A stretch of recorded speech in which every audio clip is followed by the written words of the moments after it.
Early 19th century, black enslaved children entered a life of bondage on American plantations starting around 1800, a period when the demand for labor surged with the expansion of cotton production across the South. Welcome to The Glorious Historian, where the silenced voices of enslaved Africans resound through time. From brutal chains to unbroken spirits, we unveil their struggles, resilience, and legacy. Subscribe now, share your thoughts below, and journey deeper into their truth. Let their voices guide your heart. Listen on. The year 1800 marked a turning point as the cotton economy grew, pulling even the youngest into the relentless cycle of toil. They woke in cramped, dimly lit cabins, the air thick with the musty scent of damp wood, earth, and the faint odor of unwashed bodies crowded together. Their small bodies shivered on thin, worn mats laid directly on the cold dirt floor, the chill seeping through cracks in the rough log walls that offered little insulation. Dressed in tattered brown cotton shirts, patched with frayed fabric salvaged from discarded clothing, they stepped barefoot onto the uneven ground, their feet toughening with each step. The overseer's horn shattered the pre-dawn silence, a harsh, insistent sound that they dreaded yet obeyed without question, its echo a call to begin another grueling day. They joined their mothers and older siblings in the fields, their tiny hands grasping crude tools, small baskets or broken hoes, ill-suited to their size. The landscape loomed large and intimidating, cotton rows stretching toward the distant horizon under a pale, graying dawn sky, the vastness a symbol of their entrapment. The sun rose slowly, its heat becoming a growing burden on their fragile frames, the rays beating down with increasing intensity as the morning progressed. They struggled to keep pace with the older slaves, their steps unsteady and faltering, thorns from the cotton plants pricking their delicate fingers, drawing small beads of blood that mingled with the sweat already forming in their brows. The white overseer, mounted on a sturdy horse and clad in a fine gray wool coat that contrasted sharply with their rags, rode through the rows, his whip coiled and ready, a constant threat that kept them moving. Their hunger grew with each hour, the rations of coarse cornmeal and a sip of brackish water, scarce even for the adults, leaving the children with little to sustain their energy. They worked beside older slaves, learning survival through careful observation, their eyes wide with the effort to mimic the endurance they witnessed. The day dragged on, exhaustion weighing heavily on their small shoulders, their bodies trembling with fatigue. Yet, they persisted, their innocence fading with each passing day, replaced by a quiet resilience that began to take root.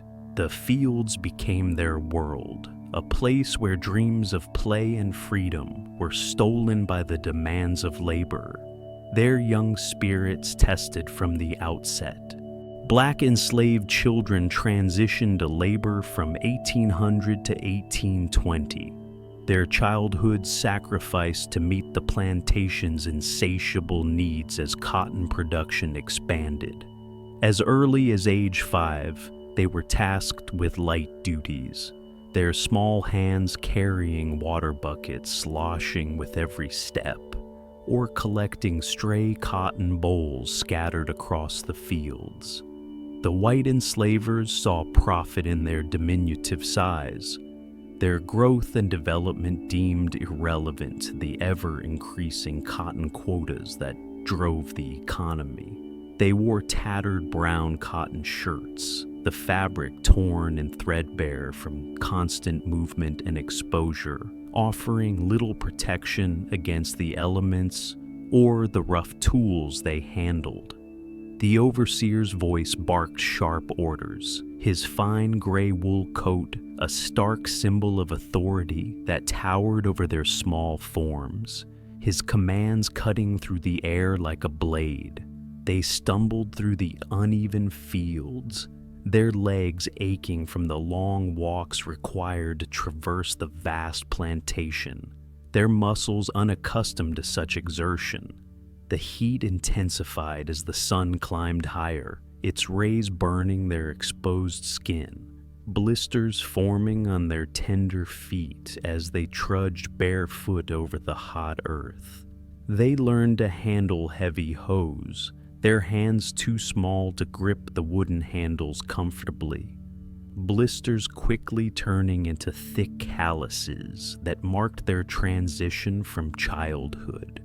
The white overseer's whip cracked nearby, a warning to hasten their pace, the sound a jolt that spurred them onward despite their exhaustion. They watched the older slaves with keen eyes, mimicking their endurance, their bodies gradually adapting to the strain, though the pain never fully subsided. Hunger gnawed at their stomachs, their share of food minimal, and often snatched by stronger hands, leaving them with crumbs to sustain their efforts. They worked until dusk, the day a blur of motion and fatigue, the light fading as they collapsed into their cabins. Their playtime vanished, replaced by the monotonous rhythm of cotton picking and water carrying, their resilience growing out of sheer necessity as they adjusted to this new reality. The plantation stole their youth, transforming their days into a cycle of labor, yet they endured with a strength born of survival. The physical toll on black enslaved children from 1800 to 1820 was severe. Their young bodies pushed beyond natural limits to serve the plantation's demands. They labored in the cotton fields from dawn, their small frames bent low under the unrelenting heat of the sun, their spines curving prematurely from the constant stooping. Their hands bled from the sharp thorns of the cotton plants, the rough boles scraping against their tender skin, leaving red streaks that stained their tattered brown cotton shirts. They carried heavy baskets filled with cotton, their backs straining under the weight, muscles unaccustomed to such burdens trembling with each step. The white overseer, dressed in a fine gray wool coat that shielded him from the elements, demanded speed and precision, his whip enforcing obedience with a crack that echoed across the rows. Malnutrition weakened them further, their growth stunted by the scant rations of coarse cornmeal and occasional rancid pork, their small bodies showing signs of hunger with protruding ribs. The winter cold numbed their bare feet, frostbite a common affliction that left their toes swollen and painful. The lack of shoes, a deliberate deprivation. They suffered cuts and bruises from falls or the rough handling of tools, their injuries ignored by the white enslavers who saw no value in their care. Diseases like dysentery and malaria spread rapidly through the crowded cabins, their frail bodies succumbing easily to the infections, their coughs and fevers a constant presence. They worked through bouts of illness, their energy drained, yet the labor never ceased, the overseer's patrols ensuring no respite. The white overseer's presence was a constant pressure, his lantern-lit rounds at night disrupting any chance of rest, his voice a growl that demanded compliance.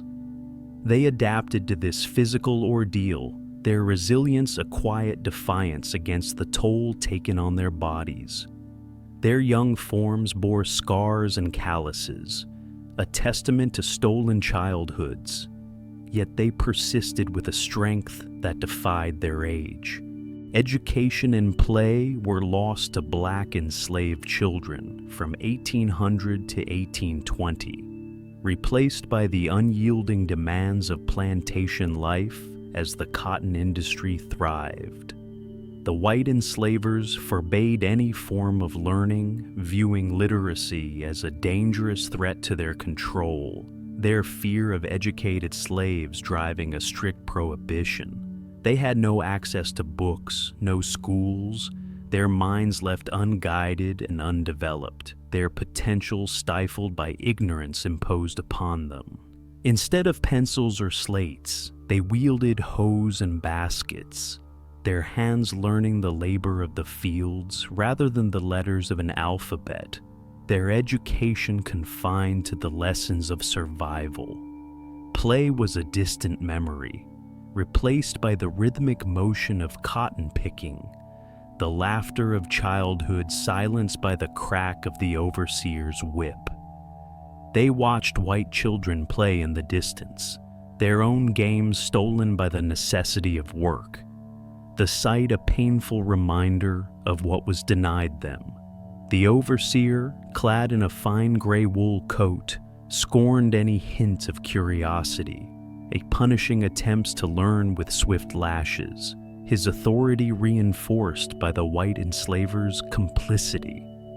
They whispered stories among themselves, preserving oral traditions in secret gatherings held after dark, their voices soft to avoid detection. Their days lacked joy, filled with toil from the first light until the last, the sun's arc marking a cycle of labor rather than leisure.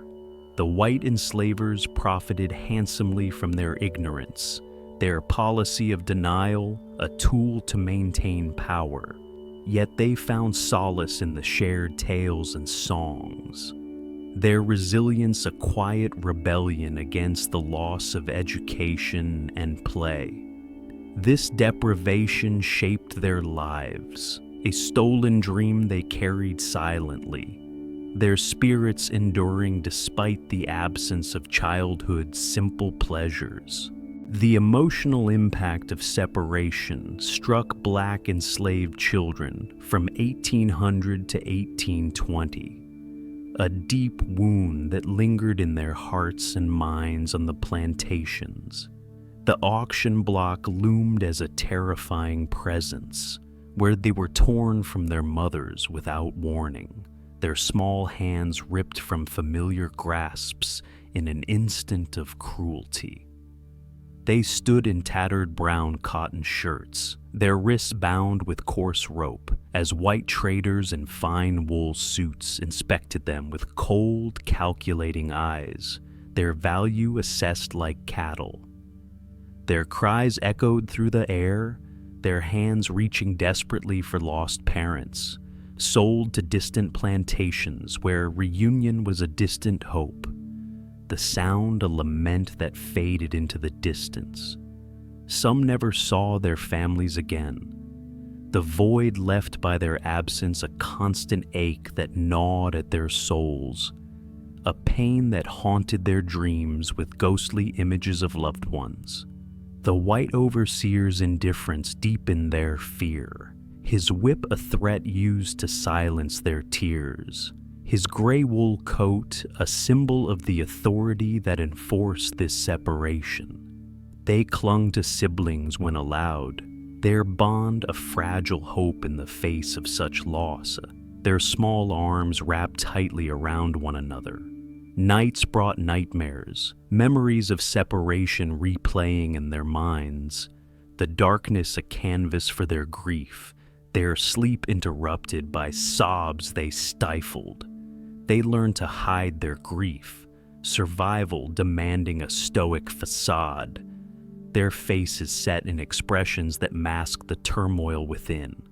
The white enslavers profited from these shattered families, their gain measured in the dollars of each sale, their hearts unmoved by the children's pain.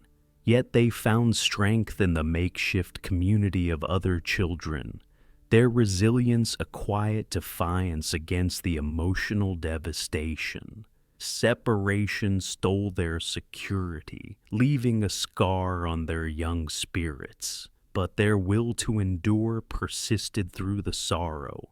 Older slaves played a crucial role for black enslaved children from 1800 to 1820, a source of guidance and protection on the harsh plantations.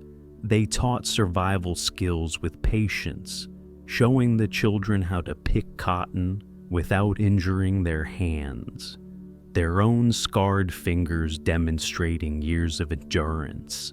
Their hands, weathered and calloused from decades of labor, guided the young through the motions, offering lessons in resilience that transcended words. They cared for the children with tenderness, feeding them scraps of food when possible.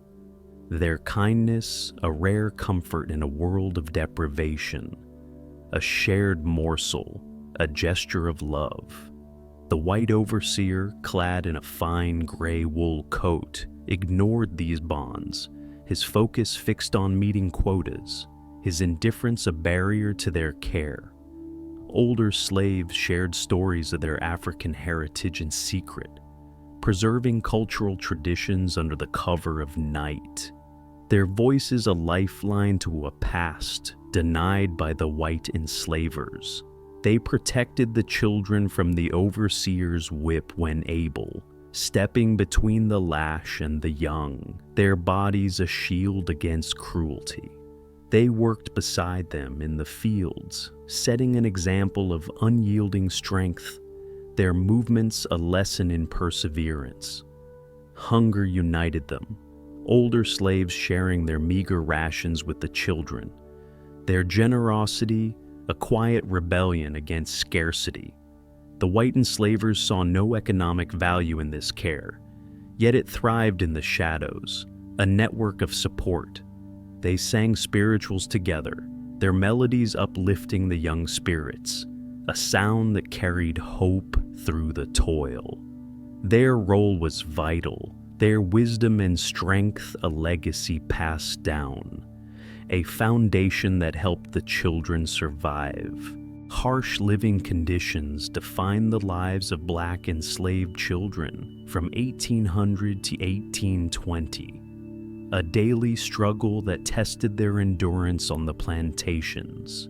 Their cabins, constructed of rough-hewn logs, leaked during heavy rains, the water seeping through poorly fitted roofs to soak their thin, tattered mats, leaving them damp and cold. The walls were riddled with gaps, allowing cold winds to pierce through, the drafts chilling their small bodies even in mild weather, a constant discomfort. They slept on hard dirt floors, their frames shivering without blankets or proper bedding, the earth offering no cushion against the night's chill.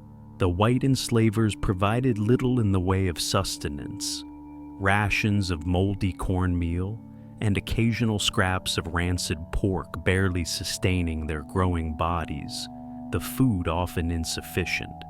Diseases spread rapidly through the crowded, unventilated cabins, malaria and dysentery claiming the lives of the young with ruthless efficiency, their coughs and fevers a persistent sound.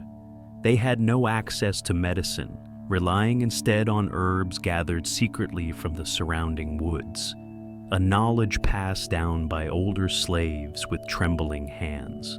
The overseer, dressed in a fine gray wool coat, conducted regular inspections of the cabins, punishing any sign of disorder. Spilled water, a misplaced mat, with swift brutality his presence a source of dread. They shared their living space with vermin, the bites of rats and insects adding to their misery, their skin marked with red welts. Winter brought biting frost, their tattered cotton shirts offering no warmth, their small feet numb from the cold ground. Yet they adapted to these conditions, their resilience growing with each challenge. They cared for each other within the community, their small hands offering comfort, a lifeline that sustained them. The harshness tested their limits, but their spirit endured, a quiet strength born of necessity. Seeds of resistance sprouted among Black enslaved children from 1800 to 1820, a subtle challenge to the bondage imposed upon them on the plantations. They slowed their work with deliberate care, frustrating the white overseers' demands for efficiency. Their pace a quiet protest against the relentless quotas. They hid tools in the tall grass or beneath their tattered cotton shirts, their small hands swift and unnoticed as they stashed hoes or baskets, a small act of defiance. The overseer, clad in a fine gray wool coat, grew suspicious of their actions, increasing his patrols with a vigilant eye, his whip at the ready to enforce compliance. They shared escape plans and hushed whispers during brief moments of rest, the ideas passing among them like a secret current, their courage building with each exchange. They used songs to code messages, their spiritual carrying hidden meanings that the white enslavers missed, a form of communication that evaded scrutiny. Punishment followed swiftly, lashes falling on their young backs, the pain a price they paid, but their resolve only strengthened with each blow. They helped each other in small ways, risking their safety to offer a sip of water or a hidden piece of bread, their solidarity a defiant act. The white enslavers tightened their control, their patrols more frequent, yet the resistance grew, a spark ignited by their youthful spirit. They dreamed of freedom, their hope a quiet force that fueled their actions, a vision that kept them moving forward. Their efforts were small in scale, but their impact rippled through the community, a promise of future rebellion that would grow with time. They endured the consequences, lashes, confinement, with a bravery that belied their age, their resilience a legacy of defiance passed to future generations. Overseer cruelty impacted Black enslaved children from 1800 to 1820, a harsh reality that shaped their lives on the plantations. The white overseer, dressed in a fine gray wool coat that set him apart from their rags, wielded his whip with little mercy, the leather snapping against their small bodies for the slightest error. They faced lashes for dropping a cotton bowl or pausing to catch their breath, their tender skin marked with scars that told stories of their suffering. He demanded speed and precision, ignoring their fatigue, his voice a constant growl that cut through the air, a threat that kept them moving. They worked through the pain, their injuries, cuts from thorns, bruises from falls, left untreated, infections spreading in the humid climate, their bodies weakening. The white enslavers endorsed this brutality, their profit motive overriding any concern for the children's welfare, their indifference a calculated choice. They learned fear from an early age, their innocence shattered by the overseer's harsh hand, their eyes reflecting a terror that aged them beyond their years. The overseer's patrols disrupted their scant rest, his lantern casting long shadows that deepened their dread, his presence a nightly intrusion. Yet they found strength in their silence, their resilience growing as they supported one another with whispered encouragement. They offered small comforts, a shared glance, a hidden smile, a quiet rebellion against the cruelty.